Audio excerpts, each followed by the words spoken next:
খেলা হবে।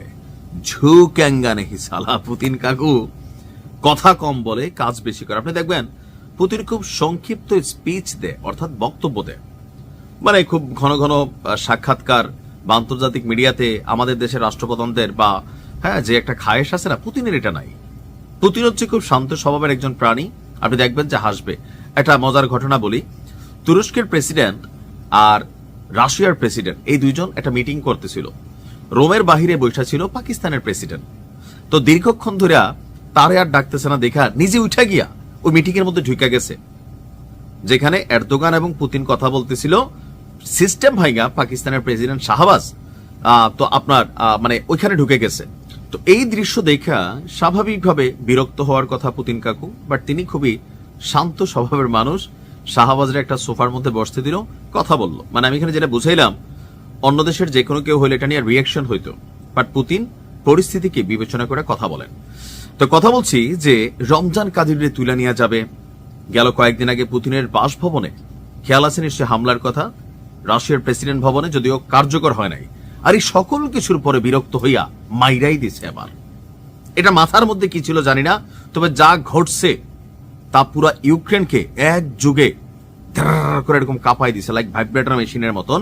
জিনিসটার নাম ছিল হাইপারসোনিক ক্ষেপণাস্ত্র, আর ভার্সনটা হচ্ছে ওরেশনিক। বলা হয়ে থাকে রাশিয়ার সামরিক অস্ত্র ভান্ডারে বিশ্বকে দাবা দাবা করার জন্য যে মেশিনারিজ গুলো আছে, এর মধ্যে গ্রেড 1 to 3 মধ্যে ওরেশনিক, যেটার মাথার মধ্যে পারমাণবিক ইকুইপমেন্ট লাগানোর পুরো সিস্টেম আছে।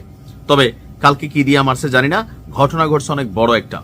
একদিকে পশ্চিমাদের ধাক্কা, যুক্তরাষ্ট্রের নানান কাহিনী, রমজান কাদিরকে নিয়ে টেনশন, বাসভবনে ঘুমাইতে পারবে না রাত্রে ঠিক মতো। এই সকল পরিস্থিতির পরে কাকুর বয়স যাই হোক, মাথা কি শান্ত থাকে? তবে কথা কম, কাজ বেশি, এই নীতিতে বিশ্বাসী ঝুঁকাঙ্গানি স্টাইলে মাইরাই দিছে। বলা হচ্ছে যে ইউক্রেনের জ্বালানি স্থাপনা, ড্রোন উৎপাদন কেন্দ্র, তেল কেন্দ্র, বিদ্যুৎ কেন্দ্র, মানে ফাড়ায়ালছে আর কি বাংলা কথায় যদি আমরা বলি। রাত ভর টানা বেশ কয়েক ঘন্টা প্রথমে নর্মাল মানে মিসাইল গুলো মারা হয়েছে, ড্রোন মারা হয়েছে, ফাইনালি ফিনিশিং আপ করছে হচ্ছে এই ওরেশনিক হাইপারসোনিক মিসাইল দিয়ে। রাশিয়ার প্রতিরক্ষা মন্ত্রণালয় বলছে ডিসেম্বরের শেষ দিকে পুতিনের একটি বাসভবনে ইউক্রেনীয় বাহিনীর যে নজিরবিহীন দুঃসাহস দেখিয়েছে ড্রোন হামলা, এইটার জবাবেই এই অ্যান্সারটা দেওয়া হয়েছে। এবং কি সাম্প্রতিক সময়ে জেরি কিন্তু বুদ্ধি দিয়েছিল যে ট্রাম্প একটা কাজ করেন, কাদিরে তুলে লইয়া আইয়েন, তাইলে পুতিন একটু ঠান্ডা হয়ে যাবে বা শান্ত হইব। তো পুতিন বলতেছে যে আমি কি জিনিস আস্তে আস্তে টের পাবা। এখন আপনার ইউক্রেনের লবিভ অঞ্চলের গভর্নর বলছেন রাশিয়ার হামলায় ব্যাপক ক্ষয়ক্ষতি হয়েছে। বৃহৎ ভূগর্ভস্থ গ্যাসের যে সংরক্ষণাগারগুলো আছে সেগুলো ক্ষতিগ্রস্ত হয়েছে। ইউক্রেনীয় গণমাধ্যম দেশটির বিমান বাহিনীর বরাত দিয়ে জানিয়েছে ব্যালিস্টিক ক্ষেপণাস্ত্র একের পর এক ধাঁচাধাঁচ মারা হয়, যার গতি ছিল ঘন্টায় 13,000 কিলোমিটার, অর্থাৎ 1 ঘন্টায় 8,000 মাইল যায়।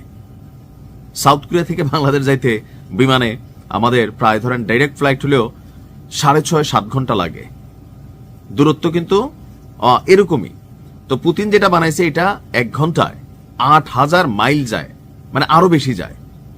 আর যার কারণে পুতিন বলছে এটাকে থামানোর মতন ক্ষমতা তোমাদের বাপের সাধ্য নাই।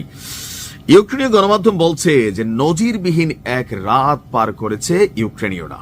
এমন ভয়াবহ রাতের সম্মুখীন এই যুদ্ধ শুরু হওয়ার পর থেকে ইউক্রেনের জনগণের আইডিয়ার মধ্যে ছিল না। পুতিন বলছেন যে এইটাকে প্রতিহত করা অসম্ভব, কারণ এর গতি শব্দের গতির চেয়েও 10 গুণ বেশি।